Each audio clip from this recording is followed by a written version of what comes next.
Welcome to Chicken Breeding and Management.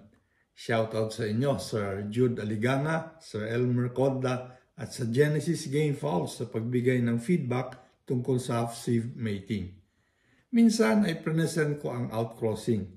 Marami ang nag-react kasi hindi raw masasabing outcrossing halimbawang sinabi nating Boston Roundhead ni Juan at Boston Roundhead ni Pedro kasi magkaiba raw yun. Isa pa, sabi ko ay walang hybrid vigor kapag outcrossing dahil parehas ang genetic composition ng pareho ang lahi.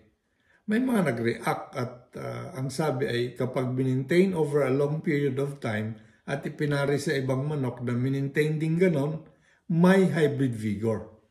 Pag sinabi po nating maintain, meaning to say walang nababago sa dugo. Yun at yun.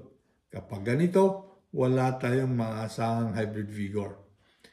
Kung minintain lang ang linya at hindi pinakialaman, parehas ang dugo ng dalawang Boston Roundhead. Kapag pinira mga ito, outcrossing, iisang lahi, hindi magkaano-anong mga manok. Walang hybrid vigor, hindi inbred ang palahi. Pwedeng material, pwede rin naman panlaban. Pero kung pinakialaman, iba na yon. Kalimitan naman, ini-improve natin ang linya at hinahaluan natin ng ibang dugo. Ang Pinoy breeders, pagugwapuhin ang linya para mas ma-appeal sa tao. Para maging gwapo, hinahaluan ng ibang dugo.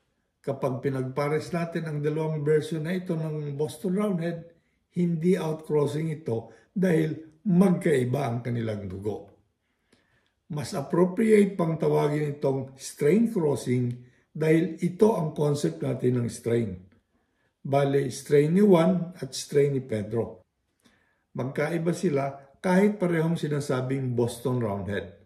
Dahil magkaiba ang dugo nila, asahan nating may hybrid vigor ang anak. Maraming salamat sa panonood.